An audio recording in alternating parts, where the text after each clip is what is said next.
మోడీ గారు రిటైర్ అయిపోతున్నారంట. అవును, సెప్టెంబర్లో అది వార్తలు నడుస్తున్నాయి. మీకు ఓకేనా మోడీ గారు రిటైర్ అయిపోతే? మోడీ గారు నాకు కూడా చాలా బాధగా ఉంది. చాలా బాధగా ఉంది. నాకైతే ఇంకా అంటే మోడీ గారు ఆయన వల్ల చాలా మంది అంటే అది మన రాముడు టెంపుల్, అవును, అది అయోధ్య రాముడు టెంపుల్ కట్టించారు. అవును, మళ్ళీ గ్యాస్ తగ్గించారు. మళ్ళీ చాలా వరకు అప్పుడు అన్నీ కొంచెం పథకాలు అనేది గొడవలు అనేది లేకుండా చాలా వరకు ఆయన వల్ల తగ్గించాడు. ఒకవేళ మీరు ఒప్పుకుంటారు రిటైర్ అయిపోతే? మాకంటే కొంచెం బాధగానే ఉంది. ఆయన రిటైర్మెంట్ అంటే కొంచెం బాధగా ఉంది. ఇంకా నిజం కాదంటున్నారు. ఒకవేళ నిజమే అయ్యి ఆయన రిటైర్ అవుతారంటే వద్దని చెప్తారా, రిటైర్ అయిపోవాలని కోరుకుంటారు? రిటైర్డ్ అవ్వడం అనేది బాధ, ఆయన ఉంటే మాకు సంతోషంగా అనిపిస్తుంది. అవును, ఒకవేళ ఆయన రిటైర్ అయిపోవాలి కంపల్సరీ తప్పదని అనుకుంటే, ఆయన ఓకే అంటే ఆయనకు వారసుడిగా మీరు ఎవరైతే బాగుంటుంది అనుకుంటున్నారు? అంటే ఆయన తర్వాత ఇంకా అంత ఆయనలాగా మెయింటైన్ చేసేవాళ్ళు చాలా కష్టము. ఎందుకంటే ఆయన ప్రతిదీ మోడీ గారు చాలా మంచిగా చేసేవారు. ఆయనలాగా మెయింటైన్ చేయడం అనేది కొంచెం ఆలోచించడం, కానీ అప్పుడు లాక్డౌన్ టైంలో కూడా చాలా కేర్ తీసుకోవడము, పేదవాళ్ళ కోసము మంచి బస్సులు కానీ ట్రైన్లు కానీ ఉచితంగా నడిచే వెళ్ళే వాళ్ళకి కొంచెం మంచి ఇవి ఇచ్చారు కదా ఆఫర్స్, కానీ అలా ఎవరు చేయలేరు అనిపిస్తుంది నాకు. అంటే చాలా మంది లీడర్లు ఉన్నారు కదా, అందులో ఎవరిని ఎన్నుకోవచ్చు అంటారు? అంటే ఇప్పుడు యోగి ఆదిత్యనాథ్ కానీ, అమిత్ షా గారు కానీ, లేదంటే గడ్కరీ గారని, లేకపోతే డిఫెన్స్ మినిస్టర్ ఒక ఆయన ఉన్నారు, ఆయన కానీ, నిర్మలా సీతారామన్, ఎవరంటే బెస్ట్ అనుకుంటున్నారు మీరు? నిర్మలా సీతారామన్ అంటే ఆమె కొంచెం లేడీ కాబట్టి లేడీస్ కోసం చాలా మంచిగా ఆలోచిస్తుంది ఆమె. ఇందిరాగాంధీ తర్వాత మళ్ళీ లేడీ ప్రధాని ఆమెకి ఇస్తే బాగుంటుంది అనిపిస్తుంది. అవును, ఆవిడకి అంటే మోడీ గారు లాగా చేయగలుగుతుంది అంటారు? ఆవిడ 100% చేస్తారు. ఎందుకంటే ఆమె చాలా ఇంటెలిజెంట్. ఆమె తెలుసు మాకు ఆమె గురించి. తర్వాత ఆయన రిటైర్డ్ అయిన తర్వాత ఈమెకి ఇస్తే మంచిగా అనిపిస్తుంది. వేరే వాళ్ళకేమో మనం చెప్పలేము. సౌత్ ఇండియన్ కదా ఆవిడ, అంటే first south Indian lady prime minister అవుతుంది అంటారు ఆవిడ.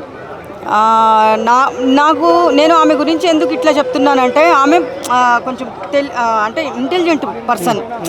ఆమె ప్రధానమంత్రి అయినా కానీ లేడీస్కి మా లాంటి వాళ్ళకి కొంచెం హెల్ప్ఫుల్ అవుతుంది అనమాట. అది నువ్వేం చెప్తావు తమ్ముడు?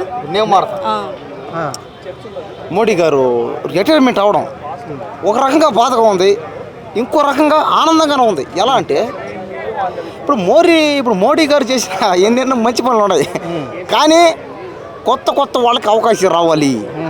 దేశం బాగుపడాలంటే కొద్దిగా యంగ్ పర్సన్స్ కూడా ఛాన్స్ ఇవ్వాలి.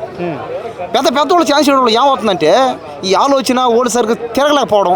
ఇప్పుడు మోడీ గారు ఆయన చాలా పెద్ద అయినా, అదే కొద్దిగా యంగ్ పర్సన్కి ఇస్తే ఆయన అన్ని స్టేట్లకి రావడం, అన్ని ప్రాంతాలకి రావడం, దేశం నలుమూలలో ఉన్న పేదరికాన్ని చూస్తాడు, దేశంలో ఉన్న నలుమూలలో అన్ని గ్రామాలని బాగుపడాలని పని చేస్తాడు.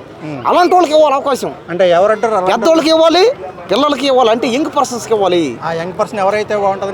ఎవరైతే బాగుంటుంది అంటే ఎవరుంటే వాళ్ళడా ఉంటారు కదా. ఎంతోమంది ఉన్నారు ఎంపీలుగా పోటీ చేసి గెలిచిన వాళ్ళు, ఎంతోమంది ఉన్నారు సీఎంలుగా ఎంతోమంది ఉన్నారు. కాబట్టి వాళ్ళకి ఇవ్వాలి ఛాన్సు. ఎంతసేపు పెద్దవాళ్ళు చేస్తే ఏమవుతుందంటే వాళ్ళకి అర్థం అవ్వట్లే. వాళ్ళు వస్తున్నారు, ఎక్స్పీరియన్స్ ఉంది, అంత బాగానే ఉంది. అంటే మేడం నిర్మలా సీతారామన్ గారికి అదే ఆ అభిప్రాయం. కానీ నా అభిప్రాయంలో నేను కిషన్ రెడ్డి అన్నతో నేను ర్యాలీ చేశాను బీజేపీ పార్టీలో. ఆ అన్నకి ఇచ్చినా బాగుంటుంది అనిపిస్తుంది. ఎందుకంటే అన్న కూడా కొంచెము పేదవాళ్ళ కోసం మాతో ర్యాలీ చేశారు కాబట్టి కిషన్ రెడ్డి అన్నకి ఇస్తే బాగుంటుంది అనిపిస్తుంది.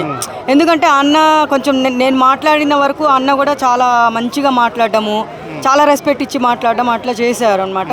తర్వాత నిర్మలా సీతారామన్ అని చెప్పారు లేడీస్కి, ఆమెకి ఇస్తే ఆమె తర్వాత కిషన్ రెడ్డి అన్నకి ఇస్తే బాగుంటుంది అనిపిస్తుంది మాకు. నాకు కూడా అదే అనిపిస్తుంది అనమాట. ఎవరైతే కష్టపడి చేస్తారో వాళ్ళకి ఏడుపు బెస్ట్ అనిపిస్తుంది. కానీ ఎవరికి ఇచ్చిన దేశం ఇట్టే కదా ఉందా, పరిస్థితి మారకపోతుంది, పేదరికం ఇది కదా బాధ ఇక్కడ.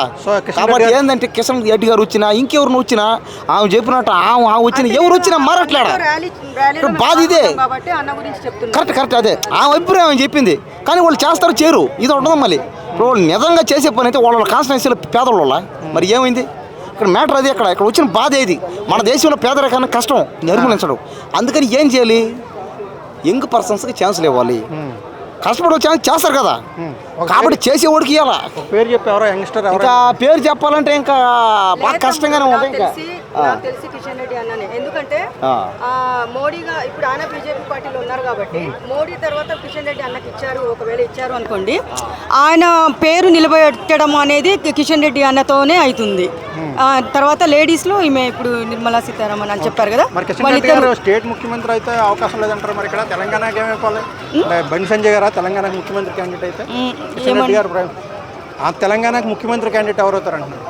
తెలంగాణ ముఖ్యమంత్రి క్యాండిడేట్ అంటే కదా ఉన్నాడా, తర్వాత ఆయన ప్లేస్ ఆయన రావడం, మళ్ళీ ఆయన పెట్టడం, ఏమన్నా ఆయన అవుతాడు, ఎవరు ఒకరు అవుతారు, ఏముంది ఎవరు ఒకరు అవుతారు ముఖ్యమంత్రి ఏముంది అంటే నేను అది కూడా కిషన్ రెడ్డి అన్నని తీసుకున్నా, అది కూడా అదే పరిస్థితి. ఎవరు ఒకరు అవుతారు, కానీ అయినోడు ఏం చేసాడు, ఇది ఇక్కడ బాధ. చేసిన వాళ్ళు ఏమీ లేదు, ఇది కదా బాధ. ఎవరు వచ్చినా ఏం చేయట్లేదు అంటారు. ఏం చేయట్లేదు, ఎవరు వచ్చినా ఏం చేయట్లేదు, తీసుకోరు రికార్డ్ చేసుకోవాలంటే. అవును, థ్యాంక్ యూ. ఎవరేం చేశారు?